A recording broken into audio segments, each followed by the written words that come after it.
Alright guys, and welcome to Season 4, Episode 6 of this AFC Wimbledon Manager Mode career. I've got 3 league games in this episode, and I've also got like the youth scout reports and then the youth squad, because that's really grown since I don't think I've shown it in a while. I might have shown it like last monthly update or something. But yeah, I mean, like, I've probably got, I don't know, I think about 10 players in there or something, and 1 or 2 of them I can actually sign up because the 16 are over, although like most of them they're like 14, 15 years old, which is quite annoying.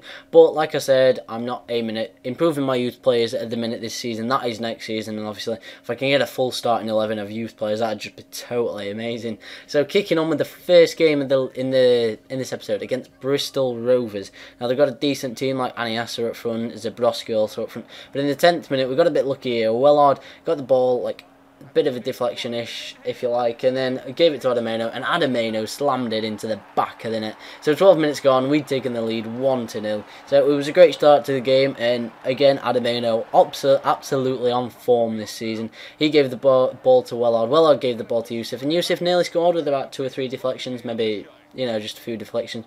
And then we got the ball forward again, and Adameno nicked in for to take it off the defender, and he put his shot against the post and it came out. So really annoyed that I missed that chance, because that was a great chance. And in the 39th minute they came forward. Zabrowski got the ball. He was up against Williams, but he managed to take on Williams quite easily.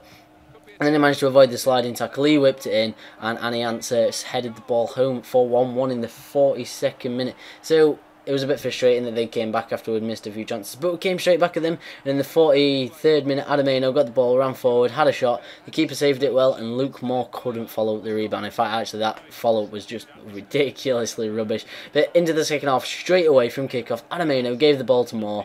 Moore kind of took on 2 defenders, slotted it back to Adameno, and Adameno into the bottom corner. We were 2-1 up again, and I was feeling at this point, Adameno is just storming this league at the minute. I genuinely don't know what's come across him this season, but yeah, him and Moore are linking up really, really well, and it's going great with them two, to be honest. But back into, like, what, 2 minutes later, they got forward with Matt Harrold, and Matt Harrold put it into the back of the net. And genuinely, the amazing thing is after all these chances, and there's been like 4 goals, and there were quite a few chances for me, the minute they scored, just killed the game there and then, and there was literally no other action. So annoyingly, it finished AFC Wimbledon 2, Bristol Rovers 2, and yet again we've probably dropped points. I mean, we could have easily won that game. We had the chances, we had the 2 goals, we just can't seem to keep clean sheets or even keep the teams out. So we're starting to drop points, which isn't great at all. But moving on to the scout reports, as you can see, there's some decent ones like 63 to 85, but it's goalkeeper,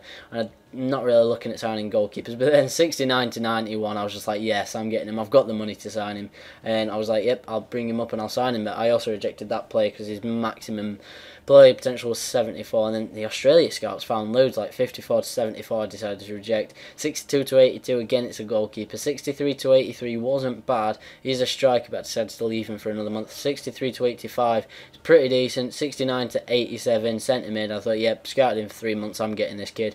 And then just flicking back down them again. 57 to 81 was pretty decent. 66 to 84 was a lot better, and he was left winger or right winger. Won't fit him, but I can probably work him around my team and everything and get him maybe left mid or right mid, and I rejected one of them.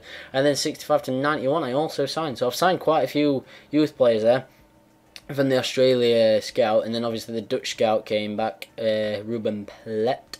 And again, he only had 2, and they weren't great. I mean, like 65 to 90, 65 to 79, and then I think maximum was 72 on that last one. So yeah, not great, and I'm not going to send him to Holland again. I might even fire him or something afterwards. But yeah, just looking at my youth squad now, I decided to offer this C. Golek a contract. He's a striker from Australia and he's 17 years old, so I thought, well, it might not improve much more, so I'll offer him a contract. He did accept, so I've now got him in my team. Cameron Golek is in the first team, and hopefully next season I'll be able to bed him in, you know. I might loan him out or something this season. But yeah, just looking down them, like 75 to 81 for Takashi Nagahama, 73 to 77 left winger. And then we've got Hitoshi Hanabusa, who's 66 to 70, but his potential, not potential, his overall is good. It's like 52 to 56, I think. Luke Mackay, he's pretty decent, 66 to 84. Though a lot of them have still got big gaps, like this person that I've just signed is 69 to 91, which is a huge gap. And then Max Ledbetter, obviously, I always rave about him whenever I see his name. So sooner the better, he turns 16, genuinely straight into my first team, boom. Replaced Brett Johnson, partner up with Charles Williams, can't wait. And I decided to leave the Nikita Antonios, Antonis, sorry, not Antonios, because obviously he's 16, I can sign him, but his player potential, it can still probably narrow down. I can get a better overview, if you like, before I bring him into my first team. So yeah, I mean, straight away in the game against Leyton Orient, they whipped the ball in, and Hoffman was there to put it away. So 5 minutes gone, they'd taken the lead, which was a bit frustrating. Because obviously, you'd never like to start games conceding goals. Well, you never like to concede goals, really. But obviously, start conceding them in like the first 5 minutes can be slightly annoying, especially when you're trying to hold out from away from home and try and build on something and try and get 3 points. But they came back at us again, like straight away, and the header went just past the post. But then in the 44th minute, Jack Midson from absolutely nowhere somehow found the back of the net. I do not have a clue how he got it in from there. But yeah, I mean, what a finish that was. I mean, just look at him control it. He should not score from there. I'm sorry, but yeah, he flies into the back of net, and we levelled it at 1-1. But in the 62nd minute, they came forward, had a shot. Matty Spring, I think that was, who put it way wide. And then we had a chance in like the 88th minute. Jack Midson put it just past the post, and you'd have thought that was it, but it wasn't, because in the 90th minute, Abadaki got forward and he got down the wing. He gave it to Midson. Midson just held it, you know, kind of took inside. Turned inside the defender, got into an even better position, but hit his shot straight at the keeper, and then we couldn't follow up. So the game finished Leyton Orient 1, AFC Wimbledon 1, and quite simply, I probably don't even need to say this, we are drawing way too many games. We need to pick up wins. I mean, top 2 is already starting to slip out if we can't get on any sort of winning streak. And yeah, I mean, okay, we're not losing games, but we're just not winning, and we need to be winning. But moving on to the game against Charlton Athletic, they gave us the ball in like the 27th minute, so Adameno threw balled it to Luke Moore, and Luke Moore was not going to miss this chance, so he put it into the bottom corner. So yeah, like half an hour gone, we were 1-0 up, and we'd started well, and this game, it was just really easy. I was in complete control, I was comfortable all game, all my players' fitness was sky high because we'd had a week and a half off. And then in the 39th minute, Moore gave the ball to Adameno. Adameno ran through on goal and somehow put the shot wide. I do not know how he missed that. But yeah, it didn't take him long to get back on the bandwagon, if you like. He gave the ball to Moore.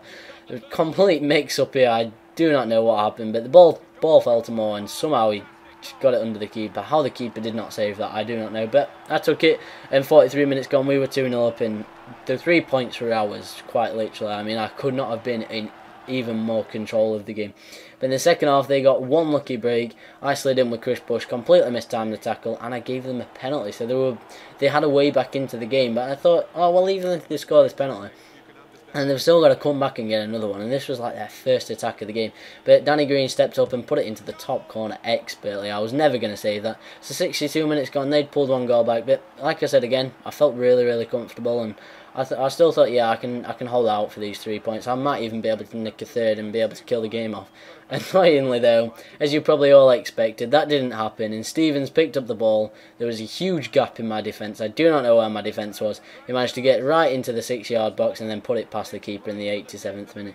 So, when we throw away points, we really do throw away points. And the most annoying thing is they had a chance in the 90th minute to take the lead. Danny Green got forward, turned him aside my defender, gave it to Hollands. Hollands gave it to Stevens, and Stevens slammed his shot against the post. We managed to get the ball away, but we didn't have another chance, and the game did finish AFC Wimbledon 2, Charlton Athletic 2. So that is the last game of this episode, guys.